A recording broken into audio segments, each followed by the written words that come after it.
charla de política, Sí, ¿te parece, sí, claro. Hugo? Está con nosotros Agustín Laje, filósofo, politólogo, director de Fundación Faro, y también, claro, uno de los ideólogos de las ideas, de quien está detrás de las ideas de La Libertad Avanza. Hay mucho para analizar de las presencias públicas del presidente esta semana. Agustín, ¿cómo estás? Bienvenido. Hola, Agustín. ¿Qué tal, Agus? ¿Qué tal, Hugo? Gracias por el llamado. Gracias a vos. Muy buenas Las primeras tardes. reflexiones sobre lo que dijo Milei ayer en la rural, tras sus declaraciones en la derecha FES. ¿Qué hay para conectar ahí? Y después nos metemos en otros temas. Sí.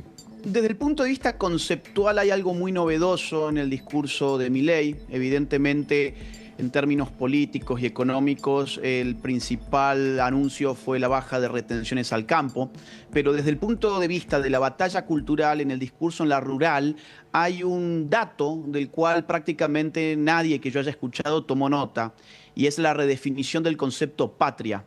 Hay un fragmento en el discurso de Milei que para mí es de lo más relevante cuando Milei dice: nosotros somos los verdaderos patriotas.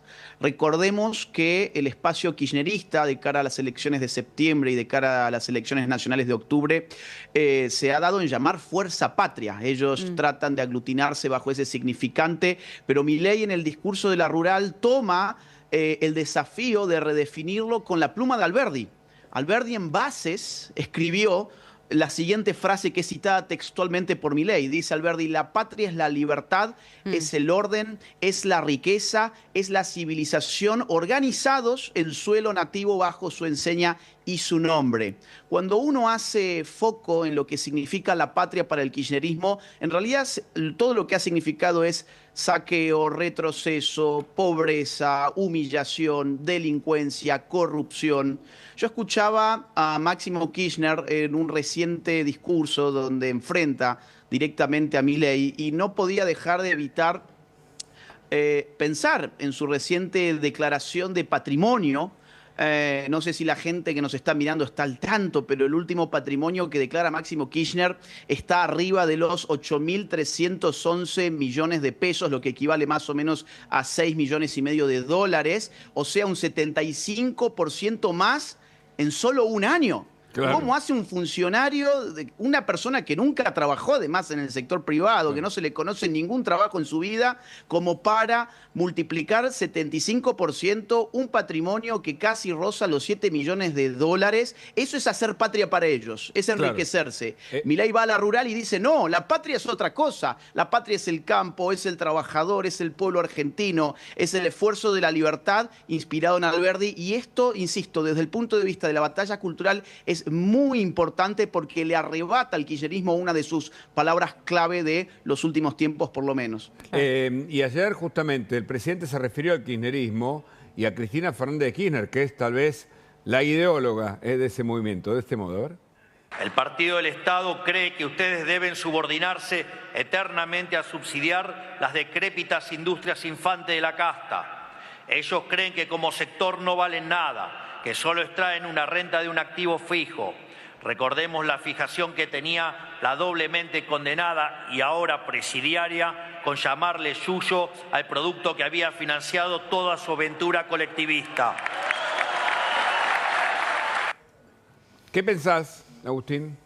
Bueno, eso es lo que hace siempre el populismo de izquierdas, es decir, la maniobra es muy clara: toman al sector más productivo de una sociedad, lo destrozan a impuestos, lo saquean, lo asfixian para generar una redistribución de la riqueza que dura mientras dura la fiesta, o sea, dura mientras la borrachera está en alza. Después viene el momento de la resaca.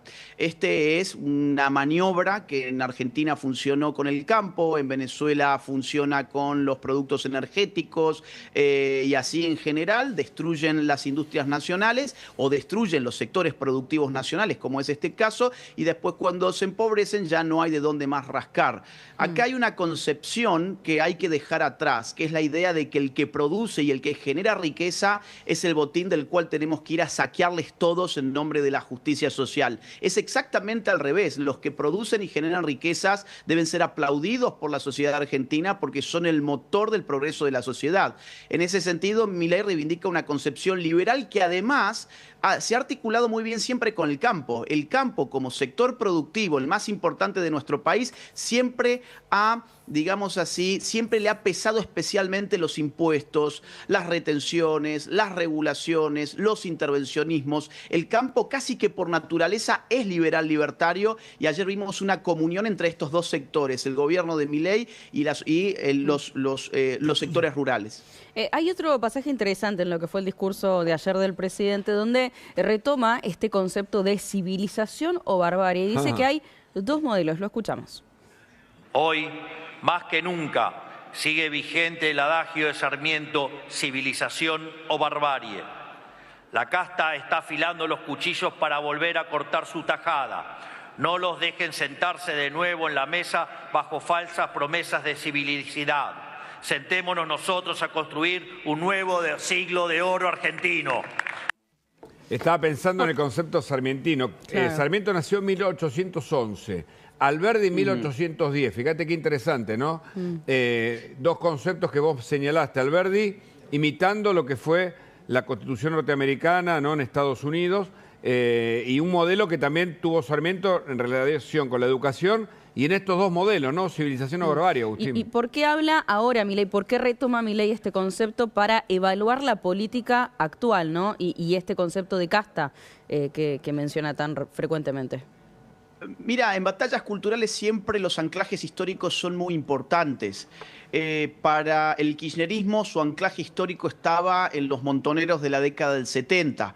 Por eso, por ejemplo, su grupo juvenil, que ya no es tan juvenil, la Cámpora, tomaba ese nombre justamente, el de Héctor Cámpora, que apenas gobernó 49 días el país, pero que bastó como para liberar a todos los terroristas que estaban presos legalmente. En el caso de Milei, lo que reivindica es esa generación, la generación que nos lleva hasta Sarmiento, Alberdi y un poco más tarde quienes pusieron en marcha esas ideas, Roca, Juárez Selman, Pellegrini. Entonces yo por eso recién iniciaba también con la frase de Alberdi. Vos fíjate que Alberdi cuando define a la patria la define en relación con la libertad y con la civilización. Cuando el kirchnerismo define la patria, la define en términos de todo lo más abyecto y, digamos así, y desagradable de nuestras tierras. Acuérdense de ustedes los que eran los actos patrios kirchneristas. Te ponían unas bandas espantosas, soeces, de mal gusto. Para ellos hacer patria era juntar a un montón de gente con desapego al jabón, sin ningún tipo de contribución para la sociedad, saqueadores, parásitos, a que simplemente se emborracharan en la vía pública y que aclamaran algún discurso de algún político. Para ellos eso era la patria. Ahora, la patria para el gobierno de Javier Milei es todo lo contrario. Ahora, es el progreso, es el orden, es la libertad, es el buen gusto, es la honestidad, es la responsabilidad, es la productividad, es el ahorro, es la persistencia, es la perseverancia. En una sociedad siempre hay sectores que levantan banderas morales y hay sectores que se acogen a las inmoralidades. Para el kirchnerismo hacer patria era levantar las banderas de las inmoralidades y esto incluso estéticamente lo hacían ver y levantaban la frente y se maravillaban cuando tenían gente que en sus propios actos patrios cantaban en favor de la delincuencia, en contra de la policía, en contra de las Fuerzas Armadas, en contra del orden y de la honestidad. Lo que vos planteás... de Milei moralmente es todo lo contrario, por eso urge redefinir el concepto patria y no dejar que esta banda de delincuentes nos digan qué significa ser argentino y qué significa nuestra nación. Claro, porque Kicillof sigue incorporando gente en el Estado, dice que hay que parar con la motosierra y la crueldad de Milei y territorialmente visita hasta las universidades de Quilmes, por ejemplo, y se saca fotos entregando títulos de propiedad. Antes de que me responda sobre eso, miremos el otro modelo que es el que propone el presidente con respecto a la Argentina toda. A ver. Nosotros, si hay algo que tenemos claro es el rumbo, a dónde queremos llevar a la Argentina, a dónde queremos poner a la Argentina. Nosotros queremos hacer grande nuevamente la Argentina, nosotros queremos que Argentina sea nuevamente la primer potencia mundial. Queremos recobrar ese lugar que tenía a fines del siglo XIX y para eso decidimos abrazar las ideas de la libertad y avanzar sin ningún tipo de consideración. Dos modelos, Agustín. Mira, internacionalmente incluso esto se puede leer como Make America Great Again, es decir, el famoso MAGA. Milei toma el hacer grande de nuevo Estados Unidos, que es la insignia del gobierno de Donald Trump, y la vuelve, digamos así, un lema nacional, hacer de nuevo grande a la Argentina. Fíjate que en los últimos tweets, Cristina Kirchner nunca dejó de subrayar el hecho de que Milei nos volvía algo así como subordinados de los Estados Unidos y que culpa de Milei nos incorporábamos en una esfera de poder internacional lamentable. Y es a partir de lo exactamente que al dijo revés. Peter Lamelas, ¿no? El embajador que va a venir a la Argentina, sí. Exactamente, y es Sí, exactamente con al otros más revés. también, ¿Qué sí. más queremos los argentinos que tener buenas relaciones con el país más importante y más poderoso del mundo? Más poderoso en términos militares, más poderoso en términos económicos. Es decir, Ahora, en la provincia de bajo Buenos el gobierno Aires- kirchnerista, nosotros estábamos subordinados a Irán, estábamos subordinados a Venezuela, a Cuba, a Rusia. Esos eran nuestros socios. Le dimos a China un pedazo del territorio nacional. Y ahora esta señora en sus tweets se queja simplemente porque hay evidentemente afinidad ideológica entre Javier Milei y Donald Trump. Y eso es muy bueno. Acaban de anunciar, de hecho, que existe alguna posibilidad de que los argentinos podamos en el futuro próximo ingresar a Estados Unidos sin visa, por ejemplo. Sí. Es decir, son cosas buenas para los argentinos de bien. Y- Ahora, ¿quiénes son los que se pueden oponer a que Argentina tenga buena relación con Estados Unidos? Los resentidos sociales, aquellos que tienen un odio basado en la envidia y el resentimiento por el país más poderoso del mundo en términos económicos, en términos militares, y además que fue, como bien dijiste Hugo hace un rato, fue, digamos así, el modelo sobre el cual se fundó nuestra República Argentina. Los padres fundadores de los Estados Unidos, que a su vez tomaron la filosofía de John Locke, el padre del liberalismo, son los que toman como modelo Alberdi para diseñar la Constitución de 1853. Entonces, hay una alianza prácticamente que natural entre estos pueblos. Y puntualmente, ya que mencionás el tema sobre estas declaraciones de Peter Lamelas, que también trajeron distintas versiones por parte de los gobernadores que se quejaron, ¿no?, de estas declaraciones. ¿Vos qué opinás en términos personales? ¿Te estás refiriendo a las declaraciones sobre Sobre su declaración en el Kirchner? Senado cuando defendía la designación y habló, ¿no?, sobre el Visitar. rol de los gobernadores y los negocios que podrían hacer con China, y sobre todo lo que más molestó a los gobernadores, que es esto de visitar las provincias. Bueno, salieron varios de ellos a hablar al respecto. Mira, yo creo que los gobernadores estarán en una posición muy difícil porque han mostrado los dientes en el Senado recientemente, tratando de generarle un golpe fiscal al gobierno, y la gente en general ha tomado nota de eso. Es decir, hoy la voz de los gobernadores en general está a la baja. Se nota en el ánimo público y se va a notar especialmente en las próximas elecciones. Los gobernadores, en lugar de haber acompañado el esfuerzo que está haciendo la nación argentina, el enorme ajuste que hacía falta hacer, en lugar de estar bajando su propio gasto, en lugar de estar bajando impuestos como hace el gobierno nacional, se han dedicado a poner trabas e incluso recientemente quisieron hacer un golpe fiscal. Así que todo lo que digan, incluso sobre esta situación, a la gente de a pie, yo creo que en general ya les empieza a dar asco, Claro. porque todos estamos haciendo un enorme esfuerzo como para que esta gente siga viviendo como si Massa siguiera en el Ministerio de Economía, Alberto Fernández al frente del Estado Nacional. Esta gente se tiene que dar cuenta que la situación cambió en noviembre del 2023 y que tienen que acompañar este cambio que va en el sentido de las ideas de la libertad, o se les hará pagar eventualmente en las urnas. Ahora, más de la mitad de la producción argentina y de la población argentina, perdón, un poco menos de la mitad, 40 y pico de % de la población argentina y de la producción argentina está en la provincia de Buenos Aires, que es, como sabemos, la madre de todas las batallas. Vuelvo sobre la pregunta anterior. Allí hay un discurso fuerte lanzado por Kicillof hace algunos días. Terminemos con la motosierra, basta con la crueldad de Milei, volvamos al Estado protector, empleo público, todo lo contrario, bien fuerte, que yo no sé si prende o no prende. ¿Qué ves en esta cuestión de terruño, no territorial?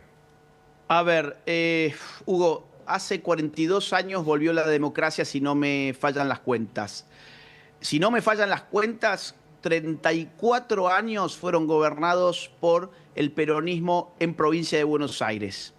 Solo 2 gobernadores, insisto, estoy haciéndolo de memoria, creo que no me fallan las cuentas, solo 2 gobernadores no fueron peronistas. ¿Y cuál es la consecuencia de estas más de 4 décadas de democracia en la provincia de Buenos Aires con hegemonía prácticamente total y completa del peronismo? Es un desastre. Inseguridad, falta de cloacas, pobrezas, cordones de miseria total. Bueno, ¿qué va a pasar ahora? Yo creo que Kicillof, en esta idea de vamos a enfrentar la motosierra, en realidad no tiene capacidad él para enarbolar un discurso original. Todo lo que puede decir es yo no soy Milei, yo no soy Milei. Pero las encuestadoras le están dando resultados bastante negativos a Kicillof.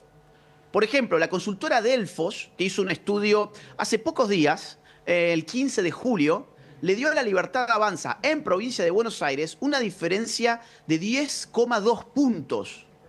Es decir, es un número más que importante.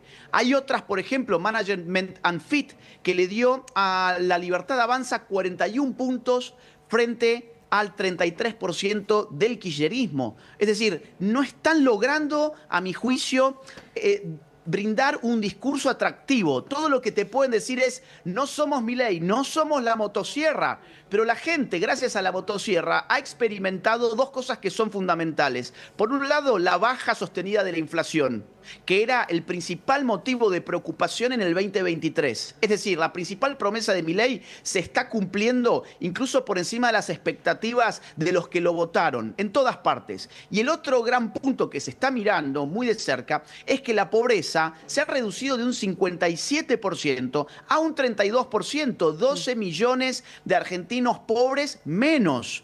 Y esto que uno podría decir, bueno, deben ser números maquillados por el gobierno de Milei. Mentira, UNICEF los está ratificando en lo que hace, por ejemplo, la pobreza infantil. Entonces, frente a esta realidad que es tan tangible, estamos hablando del bolsillo, que es el nervio más sensible, que Kicillof venga a decir, yo no soy como Milei, yo creo que lo hunde. Con lo cual, en tu mirada, no soy como Milei, lo hunde. Y cuando encima ves, perdón, y agrego una cosa más que es muy importante, cuando encima ves que atrás de esto también levantan las banderas de liberemos a la corrupta, pues entonces el mix, no sé, es como ir a un fast food y que te ofrezcan un pedazo de excremento con un vaso de orina. No, gracias. No quiero ni el excremento ni la orina. Estos te ofrecen más pobreza en Buenos Aires y por otro lado la libertad de una corrupta. ¿Ese es en serio la oferta electoral de Kicillof? Con lo cual, con todo esto que vos planteás, ¿cuál va a ser o cuáles van a ser los principales desafíos post-elecciones para el gobierno, en tu opinión? A ver, mira, yo antes de ir a la post-elección te diría, estos números que he mencionado ni siquiera son con Milei poniéndose al frente de la campaña. Y esto es muy importante porque recordemos que en Cava, antes de que Milei se ponga al frente de la campaña, Adorni en las encuestas estaba por debajo de sus contendientes. Del PRO. Estaba por debajo. Ahora, cuando Milei se pone al frente de la campaña, ese número se despega. O sea, claro, ¿qué podemos esperar en este caso? Pues que el número de los candidatos de La Libertad Avanza más PRO se incremente sustancialmente una vez que empiece ya la campaña con Milei al frente de ella, porque es Milei el que sobre todas las cosas puede traccionar estos votos. Ahora, ¿cuál es el desafío para después, para las postelecciones? Yo te diría octubre. Es decir, lo que pase en septiembre va a ser el termómetro para lo que pase en octubre por la magnitud de la contienda electoral en provincia de Buenos Aires. Correcto. Incluso cuando uno ve la tercera sección en las encuestas, que ya hay algunas que ponen empate técnico, realmente te refregás los ojos, te los fregás para ver si estás viendo bien y decís, ¿qué podemos esperar acá? Quizás se da un batacazo incluso en la tercera. Hay otras encuestas que no dan un empate técnico, pero ya hay muchas que lo están dando. E insisto, Javier Milei todavía no está haciendo campaña. Agustín Laje, muchísimas gracias por la entrevista. Te mandamos un abrazo. A ustedes, muy buenas tardes. Un gran abrazo. Información urgente.